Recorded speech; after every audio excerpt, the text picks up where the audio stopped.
دا یو سلسله ده انشاءالله دا مونږ تر لسه ورځو پورې برقرار ساتو چې څومره مرغۍ مونږ ته راځي مرګونو ته مونږ بلا وینا کړله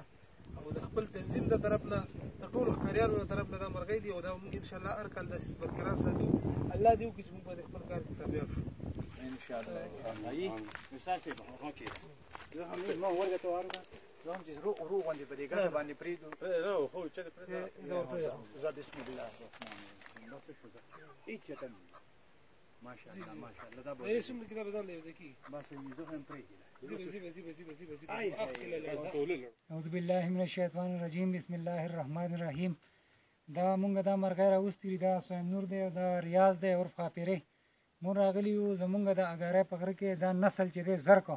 چکور چې ورته ویل کېږي دا نایب شوی د ډېر وخت نه اوس مونږ یو صلاح وکړه مونږ وایي چې دا به پیسو راولو د بل ځای نه به راولو چې ته یو ځای بل ځای خو را پیدا کړي دي او انشاءالله کوشش کوو چې دا خدای پاک زیات کړي او د دې سره سره ښکاریانو ملګرو ته کوم چې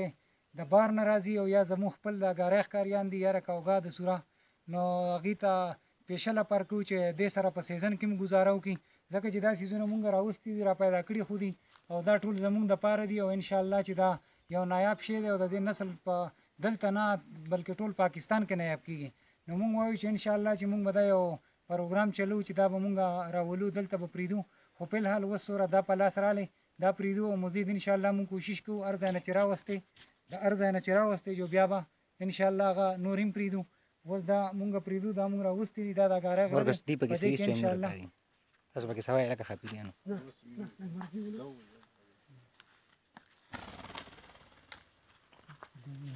لاړه ورګه خاپیریا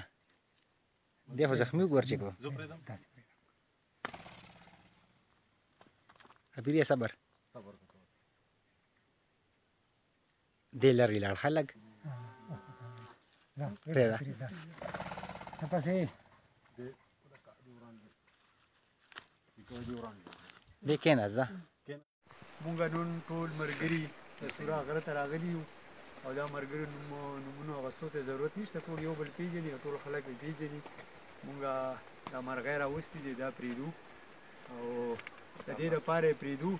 چې مونږ وایو چې زمونږ پر غرونو کې مرغۍ وشي نورې بوله هم راولو نورې بوله هم راولو ټولو ملګرو څه خبرې وایي خپله خبره وکړي بسم الله الرحمن الرحیم ښکاریان د منډن تنظیم د طرف نه د څو میاشتې مخکې موږ خپل تنظیم جوړ کړو او په هغې کې موږ دا خبره وکړه چې یاره څومره ښکاریان چې دي ښکارونکي د ښکار سره سره به دي د مرغو سیوا کولو کې خپل کردار ادا کړي هغه سلسله موږ شروع کړله او نن انشاءالله د هغې باقاعده آغاز موږ کړو نو د سوره رقبه را تور ګټ دی او د تنظیم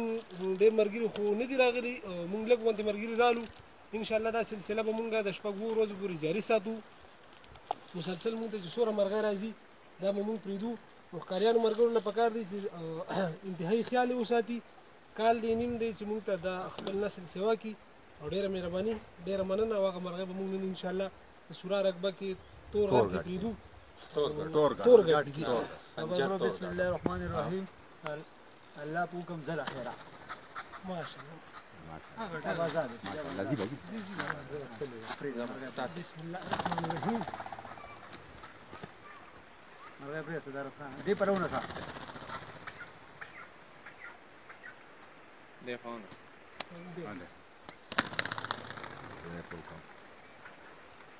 دا دي بند دي دي دلخادي باچا د دې داسې مواري نه دا ټوله ګورې د دې پتا راوړې اورېدو بالکل د دې تسي مواري د دې ځای واده اورېدو او کلی کې به مونږ ټولو ملګرو ته ووایو صحیح ده چې ښکار به بند چې ښکار به بند روانې شي